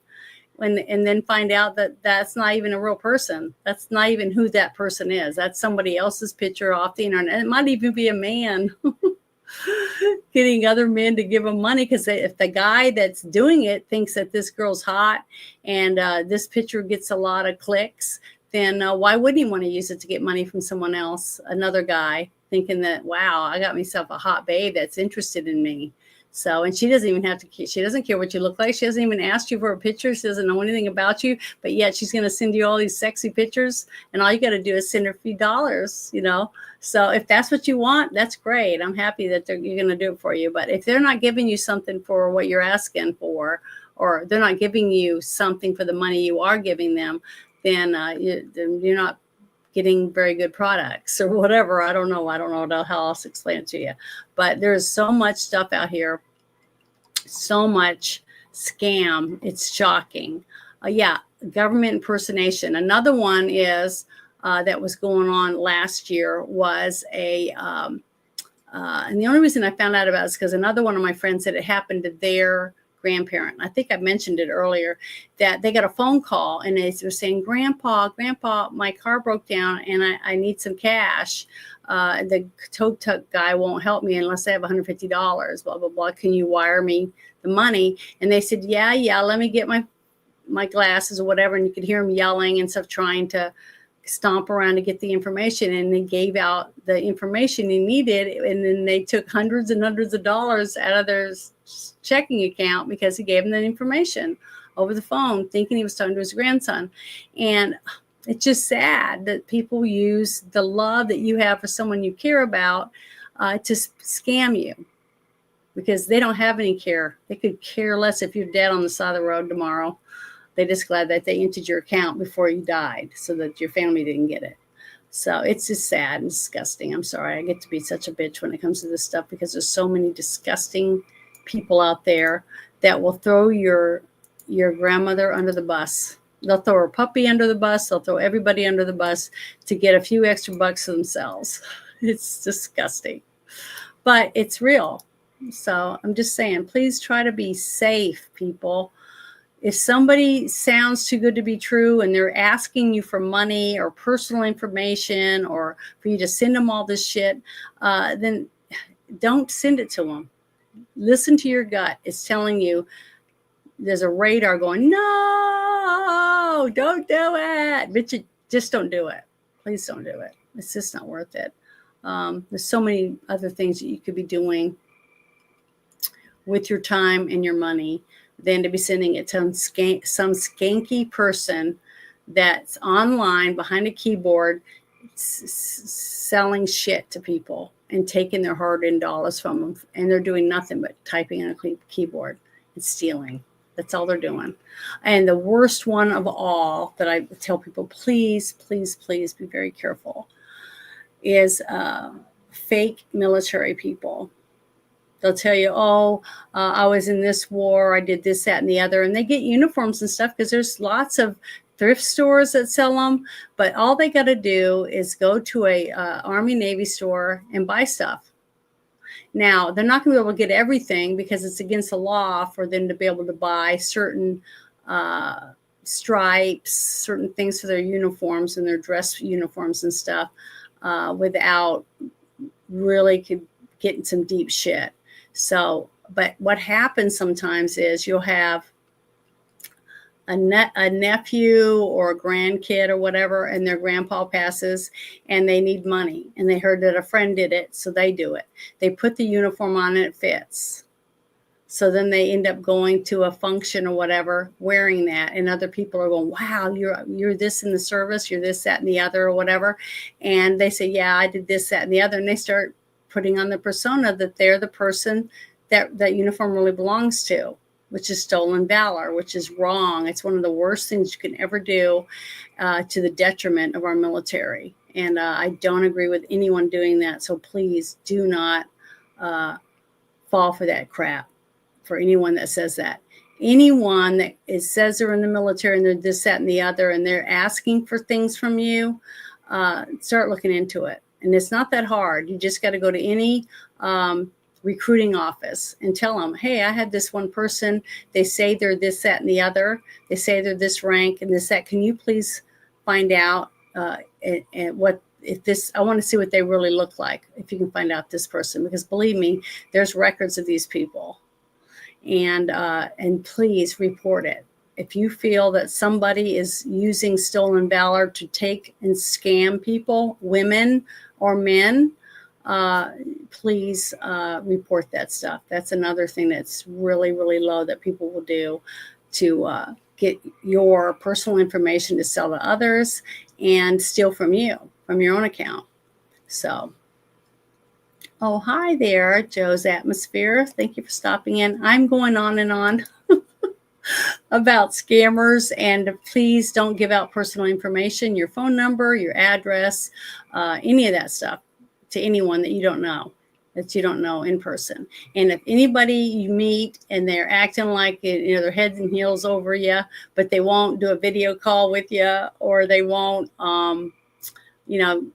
give you the information you should ask for, but they're constantly asking you for personal information, don't give them money. If they ask for money, they ask for other things, don't give it to them, because a person that is wanting to have a relationship with you is not going to just be interested in your money. Plus, the other horrible truth about those kind of scams is this. Most people that know me know that I'm an advocate for children and children that are abused by elders, adults, and doing things with them they shouldn't be doing. Okay. And I won't use that word because I've gotten in trouble many times for saying that word on YouTube. YouTube hates me, and they've taken my channel down multiple times because I use that word, even though it's true that these people do these things. Thing is what will happen is you'll have a nice guy supposedly start dating you because you have 3 small children, and they'll say, oh, how wonderful, and how they wish they had their own kids or whatever it is. And the next thing you know, this young woman lets this person, this total stranger she doesn't know anything about, move in with her. Oh, it's disgusting. So please don't ever do that. Do not let a stranger move in your house with you when you have young children. Don't do that. It's not worth it. It's not worth it. Dig deep into this person and make sure that you go over them with a fine-tooth comb if they're going to be anywhere near your children, period. Men or women. So always check them out. Do not let them near your kids until you know them for sure, who they are. Don't trust anybody, not when it comes to your children. That's all I wanted to add. But thank you very much for hanging out with me. It's almost been 2 hours. I hope that some of the information and the links that I shared helped to some degree on helping you with being able to find out more about scammers. I'm going to share this last link that the stuff I just talked about in the chat, so that you guys can look that up yourself if you want, because there's some really good stuff on this website right here. It's got a lot of stuff that's supposed to be hot in 2025. about the government impersonation scams. Remember, there was different groups that came around saying they were FEMA and that they were trying to get people to fill out paperwork and do different things to get information. Now, maybe they didn't ask for money because all they needed was your social security number. Okay, you just give them other personal information and they sell that. And that's fraud. That's taking over your identity. So there's so many ways that they can scam you. So just don't fall for anybody. If you have a feeling that something isn't right, don't do it. It's not going to hurt one more day. Wait one day and call someone else, the police department, the sheriff's department, the military base that's near you. There's so many different people to call. Call your church and say, hey, I had some people come to my house and I'd like you to help me find out who they are because they were wanting money or they wanted this or they wanted that. Have you heard any other groups coming around doing these things? You know, start asking questions. Don't be afraid to stand up for yourself and get the truth. Okay. There's nothing wrong with that. You have the right to do that in the United States of America. Demand the truth and demand answers, and you should get them. Here's the grandparent scam that I was talking about. An email is something from a number, and they try to pretend like they're your grandkid. So cryptocurrency now, that's the newest one. There was a horrible scam that was going on. It was on I'm trying to remember what her name is. Dang, I'm terrible with names. Something Grace or whatever. Nancy Grace. It was on a Nancy Grace show, and she was talking about a young man who committed suicide in his front yard, and he was on Snapchat, and I think he was 12 years old. And what was sad is he had met, he thought, another 12-year-old kid, a girl, and was talking, because remember, they weren't video chatting, they weren't doing anything, they were chatting on texting. And she supposedly asked him for some naughty pictures, and she said she would send him some naughty pictures. Well, he sent some. Well, then that person started saying, send me $25 a day on PayPal, or I'm going to share these pictures with all your friends. So the kid kept sending money, but you got to remember, he's 12. He doesn't have a job. And when his money ran out, his allotment of money, he said, I'm just a kid. I don't have a job. I don't have any money. And he's not eating or doing anything. So the kid freaked out and ended up killing themselves.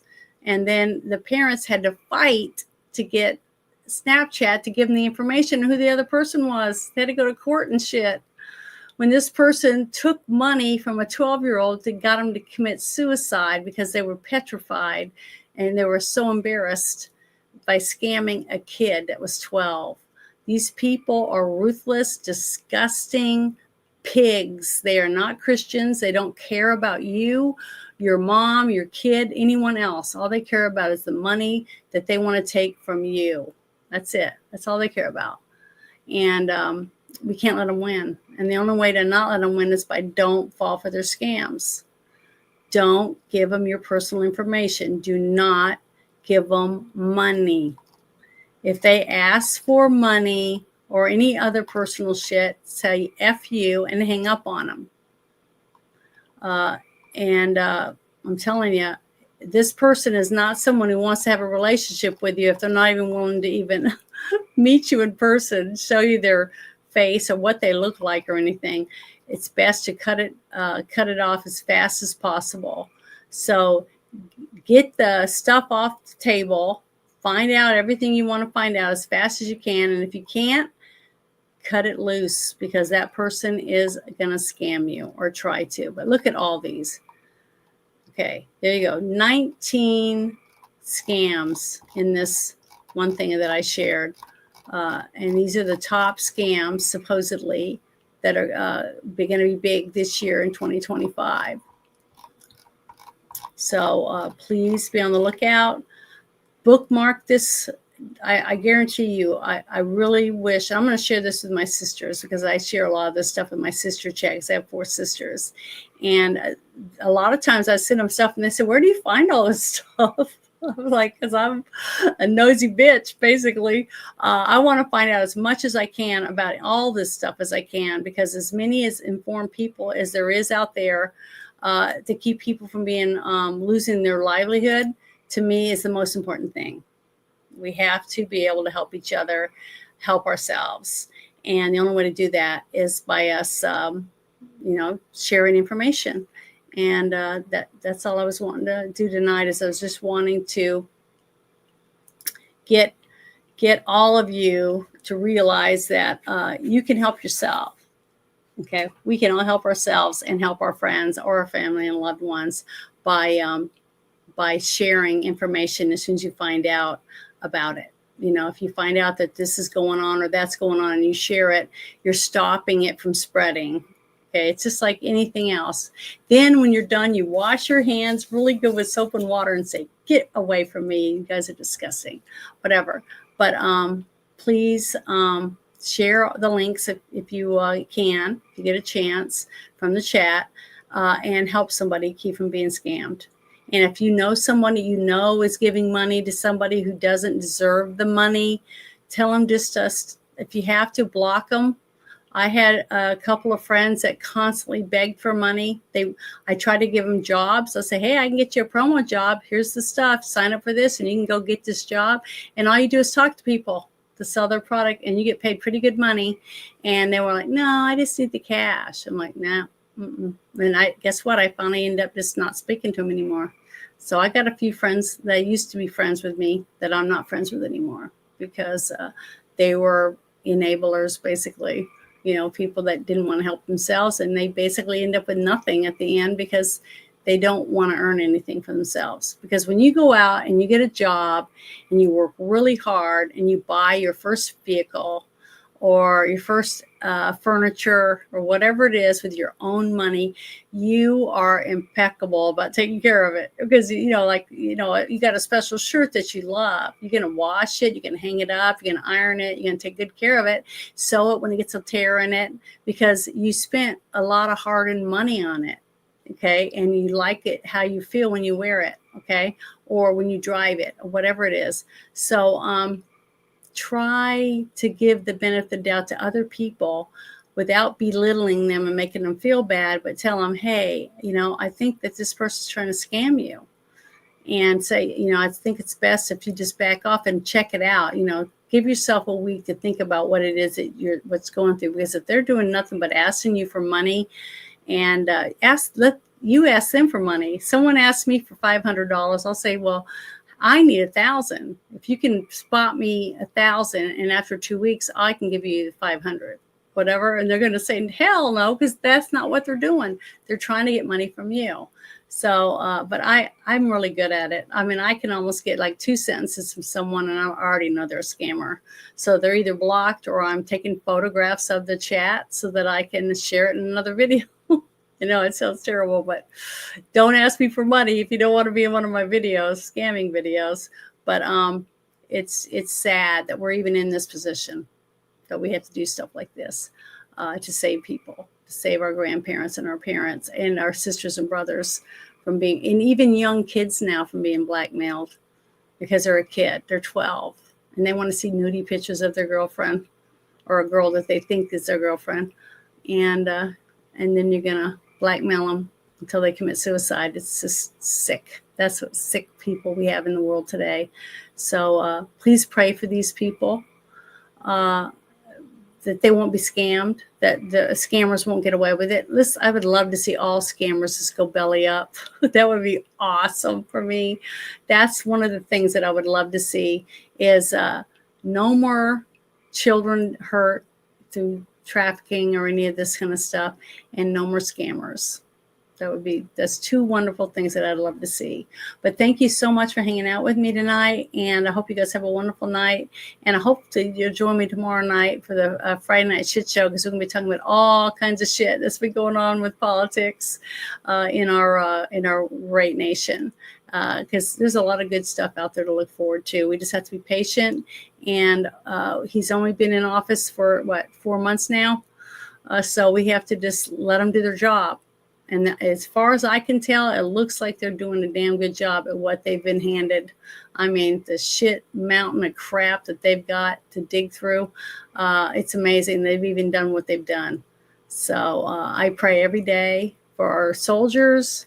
I pray every day for our country. I pray every day for Americans that love this country.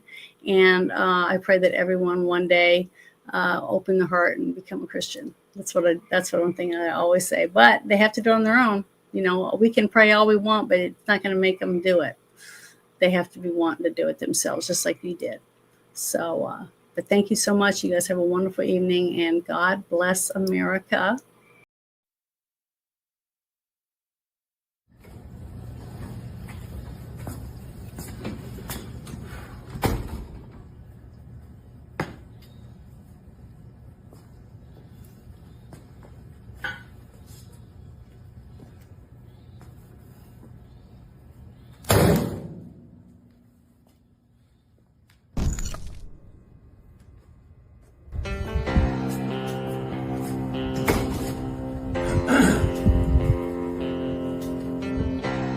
First off, let me convey to my family, friends, and supporters that now is not the time to gloat.